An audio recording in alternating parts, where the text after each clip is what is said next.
What's up guys, Justin here of Yugatech, and this is just gonna be a short follow-up video to our Samsung Galaxy S21 and S21 Plus hands-on. During our brief time spent with the new devices, we were able to get a few photos.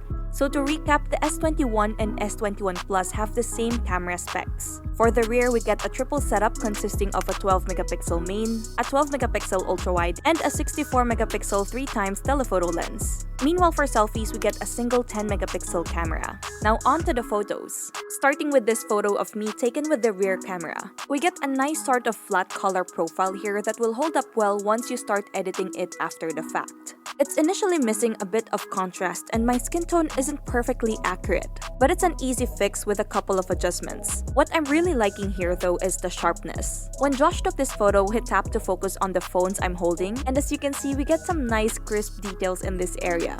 Next up is this photo of what we had for lunch on that day, and I'm liking how the camera handles the colors again. In the past, Samsung's camera AI was prone to oversaturating when it detected food, but in this case, they look pretty spot on. Now with this shot, we wanted to really test out the sharpness of the telephoto lens. And honestly, it has a bit of a soft quality to it, especially when you zoom in on this rock formation. However, it should be fine if you're taking a shot of something that's actually far away. Next up, we're checking out portrait mode and how well it handles non-human subjects. As you can see, it does pretty well. The focus is sharp on the toy, which is of course our main subject, and the depth of field falls off in a very natural way for the table surface and the objects in the background. Here's portrait mode now on a human subject. And again, it works pretty well as expected. But in this shot, we also wanted to test out the dynamic range, and as you can see, neither the window nor Josh's face are over or underexposed. And mind you, it was quite bright outside at the time.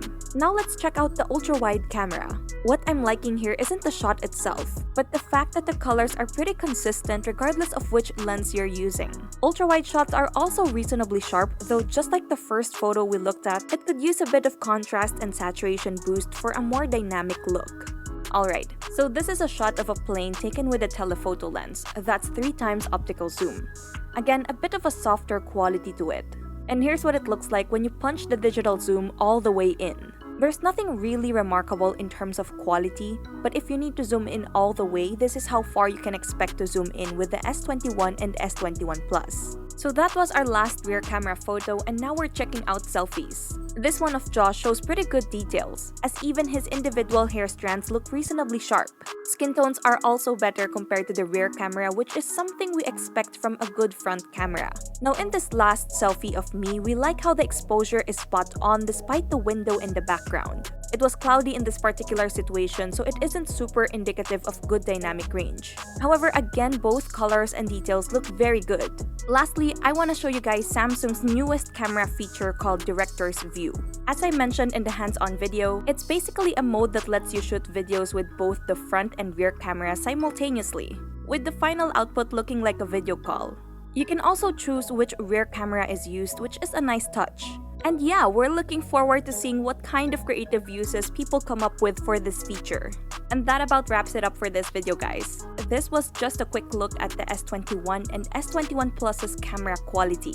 For a more full evaluation of these phones' cameras and all the other features for that matter, do stay tuned for our full review. So, what do you guys think about the S21 and S21 Plus's cameras so far? Let us know in the comments. And if you enjoyed this video, be sure to drop a like, subscribe to our channel for more content, hit that bell icon so you don't miss any future uploads, and be sure to visit yugatech.com for the latest tech news and reviews. Once again, this is Justin, and don't forget to wash your hands and stay at home.